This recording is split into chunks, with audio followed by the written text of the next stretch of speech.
Please, a warm welcome to Mohammed Omran, previous chairman and CEO of Etisalat and present chairman of Iraq Bank. Osman Sultan, previous CEO of Do UAE and Mobinil Egypt, co-founder and chairman of Convrz AI. And our moderator for the session will be Mr. Toni Eid, of course, founder of Telecom Review Group and CEO of Trace Media International. Let's give them a round of applause. Thank you.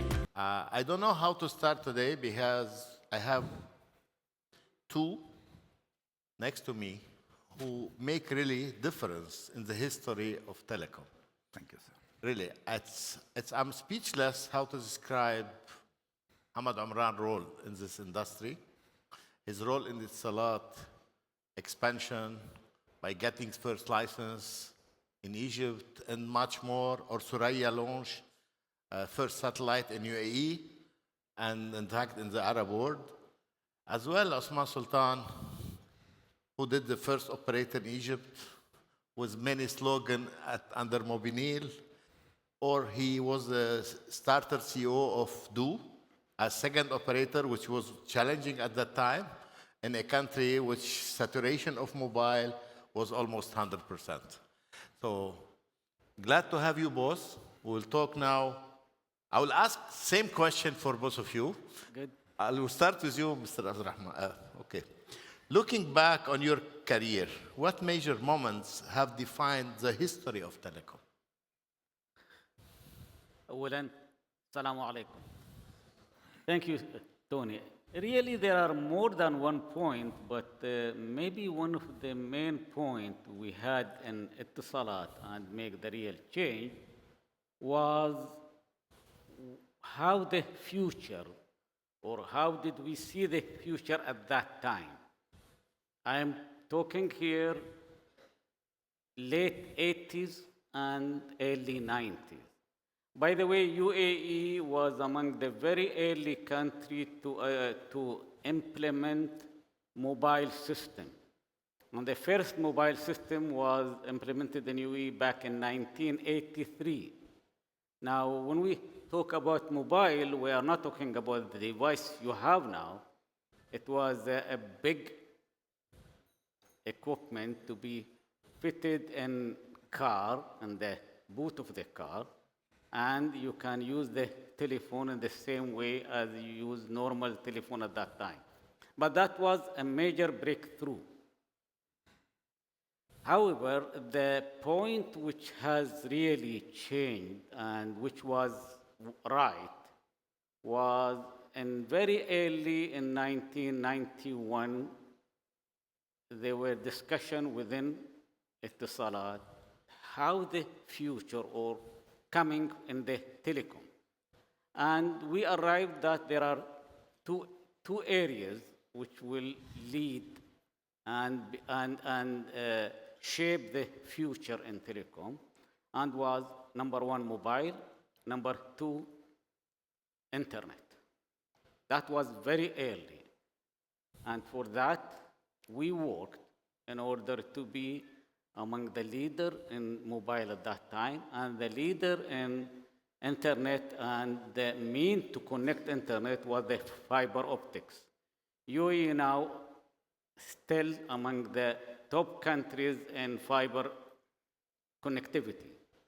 And all that was based on the basis which was adopted at that time. And talking about mobile, sorry, I would like to mention this because that was very important point. You may know that the first GSM was established for the European countries. And that was before the establishment of European Union. 17 telecom operators in Europe got together and made a group to design a system which allow movement from one country to the other. And that's why Group Special Mobile, French name, was used for that. It was a special group for mobile. Later on, it was changed to Global System for Mobile, but the original one was that. We learned about that. We worked with them, and we applied to become number 18. However, I think at the same time, Australia has applied. So Australia got number 18, and Etisalat, UAE, was number 19. The 19th operator who signed the GSM MOU at that time. Thank you. Osman, same for you. In fact, you started your career in the mobile also. In fact, launching mobile, one of the largest Arab country, which is Egypt. Yeah. Actually, a small correction, but it will join what His Excellency, my friend and brother Mohammed said. I did not start my career in the mobile in the mid-80s. I started in what became the internet. So I joined the mobile universe, which is the pipeline, paradoxically, in 97, very late.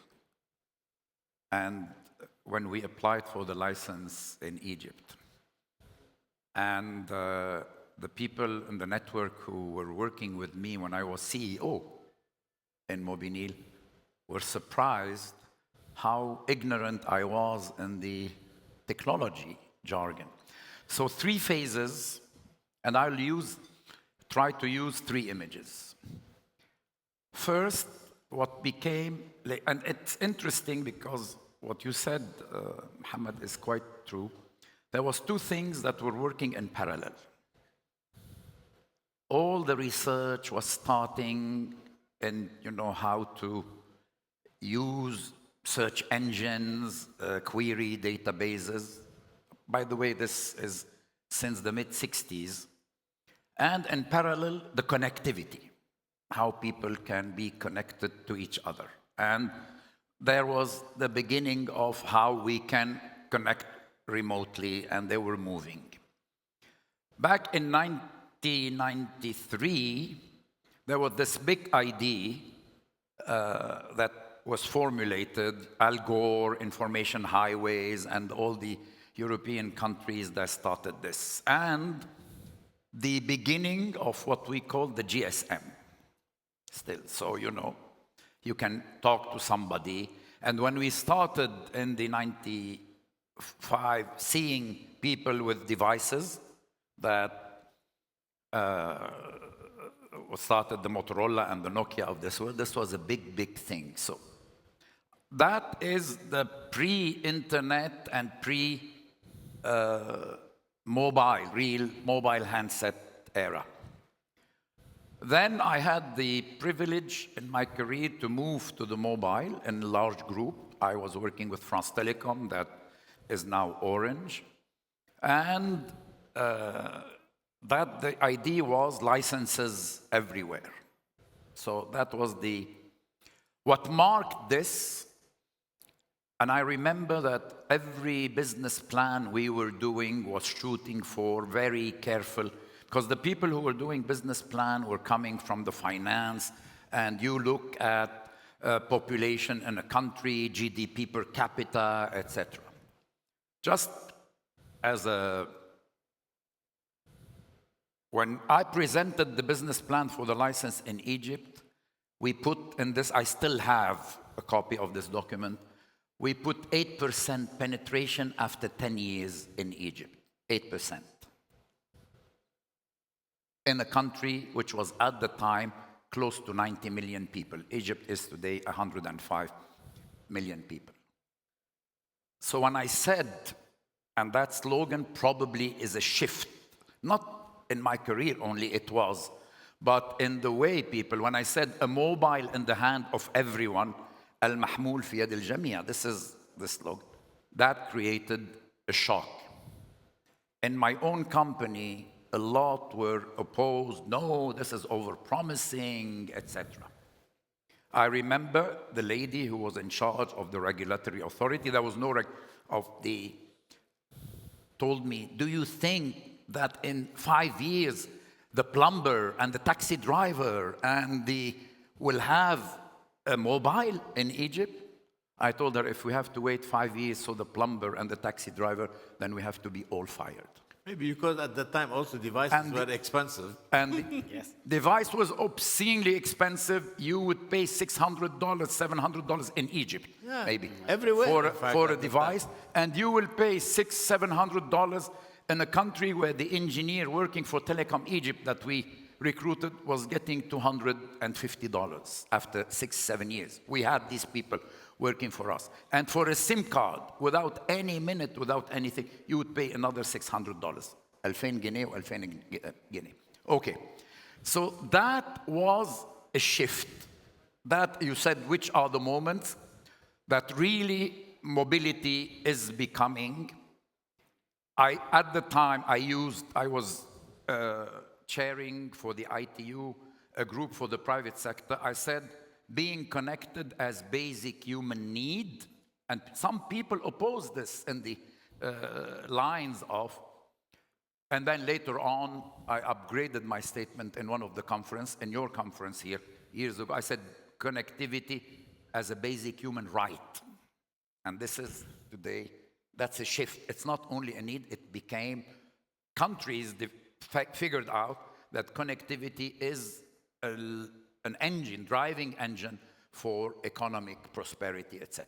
So that's, we move to the phase after, and this is where I believe that this industry, the telecom industry, and I said this in Barcelona, and I said this in various things, we missed something very important. This is the era of the OTTs, what we call the OTTs. People that came, and that correspond in a shift in my career. I had the privilege of being called to set up the second operator do. And if you remember, the slogan was add life to life, because it was not anymore a mobile in the hand of everyone. As Mohammed indicated, here the connectivity was close to 100%. So you had a mobile not only in the hand of everyone, but probably one in the pocket and another one at home. So we had to change. This is a different world.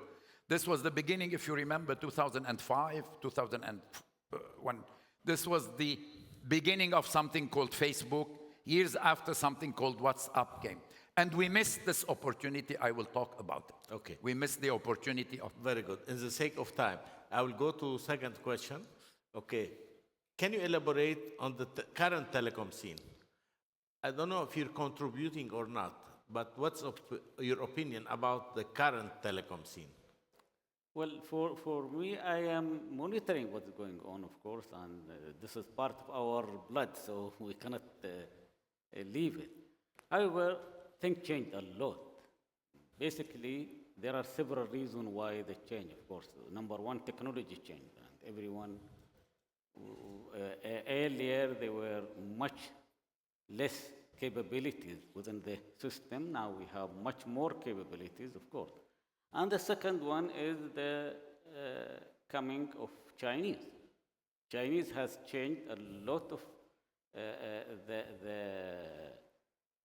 way people use mobile or use technology in particular. I do remember that maybe in early 2000, the line from European manufacturer or some American, we were using mostly European Ericsson, Alcatel, Nokia, and so, was around $100. Chinese came with $30. I remember the CEO from Ericsson flew to Abu Dhabi and met us. And he said, we cannot compete with Chinese. Have you decided that you will go totally with Chinese? I told him, no, we need to have second suppliers as well. So we helped them, supported them to come. And later on, of course, they reduced prices and so. But the Chinese has made a lot of changes in the way people adapt, and that has affected many things. But in the meantime, technology has moved very fast, and with these capabilities, the AI and the other application what do we have? Now telecom is not anymore connectivity. Connectivity becomes a commodity. Now the real thing or real money, as you can say, is an application. Everyone is using application, regardless of what kind of network you use. And that has moved not only for the ordinary person, moved into other sectors. Now I am in banking. I am not an original banker, learning a little. Banking now is different than banking 10 years ago. It depends heavily in technology and more depend on AI in order to offer the customer the best service, and in the meantime also protect the banking from abuse or whatever. So that goes to healthcare, that goes to education, that goes to every part of life. So this is the new way. And we have, or telecom, some of the telecom operators are moving fast in that area.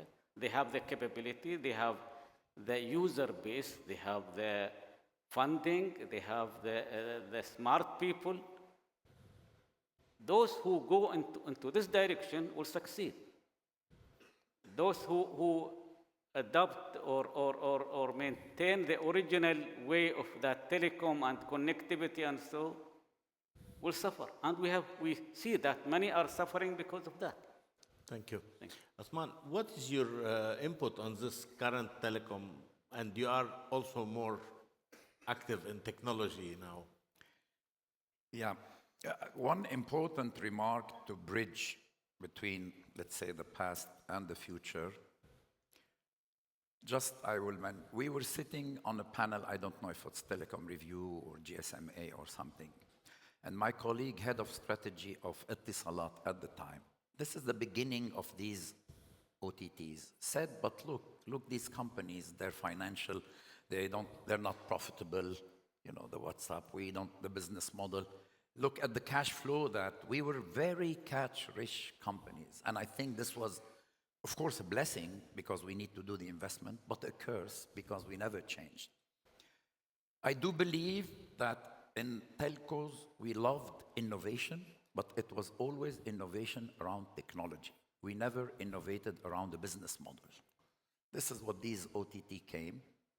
And I remember in Barcelona, every year at the time, this was us versus them. Sunil Mittal saying they want to share our gain, they don't want to share our pain. Najib Sawiris saying they want to ride the bus without paying. And I said in 2000, why can't we become an OTT? Why can't we group ourselves together? Until now, this type of collaboration is not happening. How I see the telecom today, I believe that part of the telecom is the connectivity. Another part will be to provide services around this connectivity, which is, in my opinion, for the B2B, you become more of a integrated solutions because you have the connectivity. And all the companies, this move that we hear, telco to techco, everybody. For the business, government, you become an integrated of IT solutions, basically.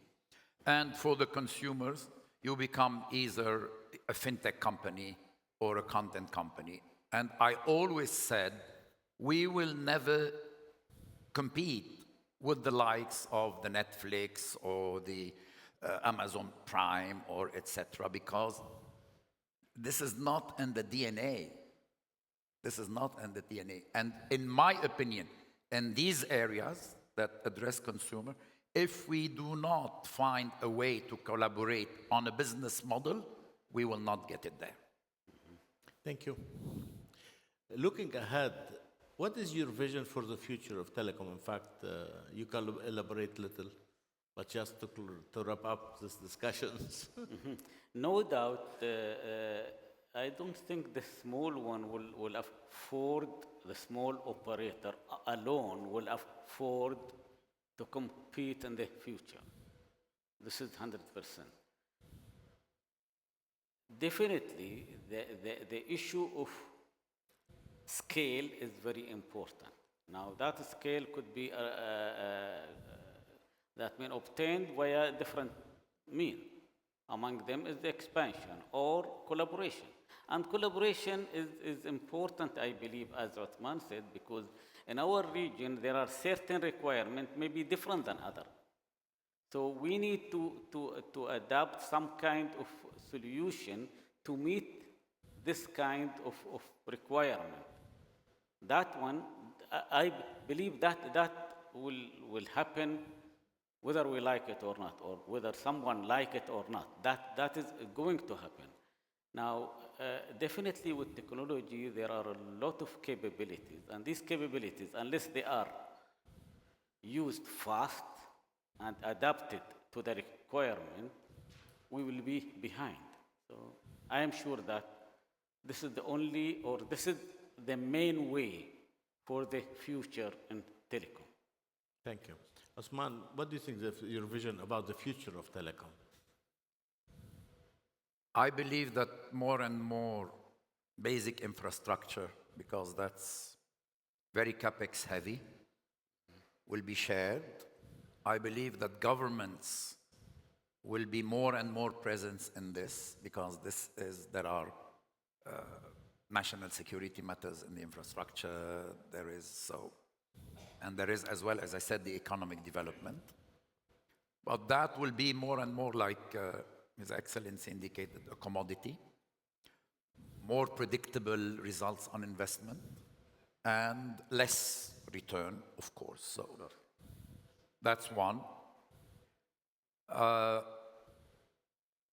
think that on the service offering, as Mohammed said, there will be, scale is important. You know, just look at the companies' valuations today. These companies that didn't exist probably 20 or existed for the oldest 20 years ago are valued now way multiples and multiples of what any telco in the world is valued. The value of the Vodafone of this world, the value of now, the number of customers that you have. When ChatGPT is having in hundreds of millions of active users every month, because we are bound by the license that we have, and we didn't step up and make real investments in these platforms. I guess also because it's telecom operator, usually they work for a country, there is regulation globally. Is not the same what they do. But that should be on the infrastructure. Or Google or even NVIDIA. Is there any one of these telcos that really was a founder of an investor of one? No, because the idea didn't come. I work now in AI. We heard the previous panel, everybody, AI is the buzzword that everybody, and absolutely, I agree.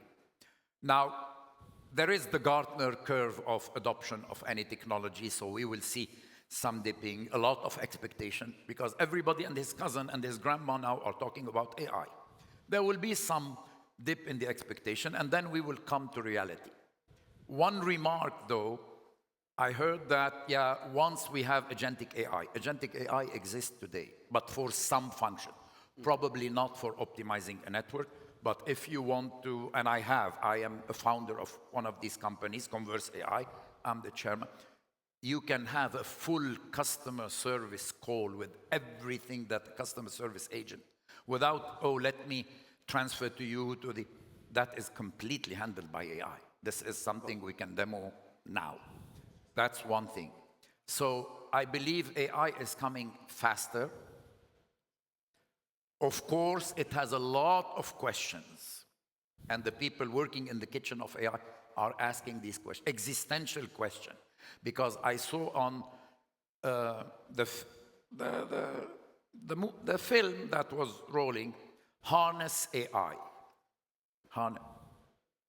My prediction is at some point you will not be able to harness AI. We harnessed the programs. We harnessed the computers because we were writing code, and that code, we knew exactly what it will do. In AI, you will write the code, you will give the instructions, you will give the guardrails, but the data and what these codes are going to do with this data is not something in our hand. So some people, they tell you, this is growing like, the growth. It's not an organic growth. You have to think that it's a growth like a plant. You don't know how the roots are going to. This is the start. And we are coming to a time where we will not have control. And that's a big existential question. Thank you. Thank you very much. Now our time is finished, so at least Really? on time, yes. So, in fact, this morning we talked about some revenue stream from operators, what the options. So hopefully it will help. AI will help them to get something better. It will. Yeah, of course, It it will. will help. So thank you very much. Shukran. Thank you.